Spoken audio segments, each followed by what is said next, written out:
లూలు అనేటటువంటి సంస్థ shopping mall చాలా పెద్దది పెడతా ఉంటుంది. చాలా బాగుంటాయి, కొద్ది తక్కువ రేటుకు కూడా వస్తుంటాయి. మనకి ఆ డీమార్ట్ డీమార్ట్ అని వెళ్తుంటారు కదా మహిళలందరూ, ఎందుకని డిస్కౌంట్ సేల్స్ వస్తూ ఉంటాయి, ఒకటికొకటి ఆఫర్లు ఇట్లాంటివి ఎక్కువ వస్తుంటాయి మిగతా షాపింగ్ మాల్స్తో పోల్చుకుంటే, అందుకని దానికి ఎక్కువ ప్రయారిటీ ఇస్తారు. లూలు దాదాపుగా అట్లాంటిదే అంతర్జాతీయ లెక్కల్లో చూసుకుంటే. అయితే లూలుకి 13.5 ఎకరాల స్థలాన్ని తాజాగా 99 ఏళ్ల లీజు ప్రాతిపదికన అడుగుతోంది. అది 99 ఏళ్ళు దానికి రెడీ అంటోంది ప్రభుత్వం కూడా. 3 ఏళ్ళు లేదా షాపింగ్ మాల్ ప్రారంభించే తేదీ ఏది ముందైతే దాని ఆధారంగా అద్దె కూడా కట్టరట వాళ్ళు. ప్రతి 10 ఏళ్లకు ఒకసారి 10% చొప్పున అద్దె పెంచుతారట. బాగుంది. దీనికి ఎందుకు ఇస్తాం వాళ్ళకి అంత?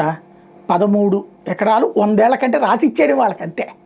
దాన్ని ఎకరం 100 కోట్లు ఉంటుందా అంటే 1300 కోట్ల ప్రాపర్టీ, లేదా 50 కోట్లు ఉంటుందా అంటే దాదాపుగా 650 కోట్ల రూపాయల ప్రాపర్టీ. విదేశాల్లో వాడు షాపింగ్ మాల్ పెట్టుకోవడమే వాడు చేసుకున్న పుణ్యమా, వాడు చేస్తున్న పుణ్యమా? ఆంధ్రప్రదేశ్లో డీమార్ట్ వాళ్ళు లేరా? రిలయన్స్ ఇవి లేవా? ఉషోదయ వాళ్ళవి లేవా? బిగ్ బజార్లు లేవా?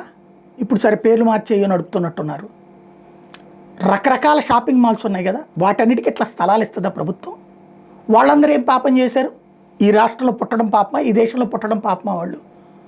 వాళ్ళకు కూడా ఇట్లా ఇవ్వచ్చు కదా, తలా ఒక 5 ఎకరాలు 10 ఎకరాలు లేదా 1 ఎకరం చొప్పున ప్రతి ఊళ్ళో ఇస్తే కూడా కడతారుగా. ప్రతి ఊళ్ళో తలకొక ఎకరం ఇవ్వండి, షాపింగ్ మాల్స్ కడతారు. దీన్ని ఏం చెప్తున్నాం మనం? ఒక 500 మందికి ఉపాధి.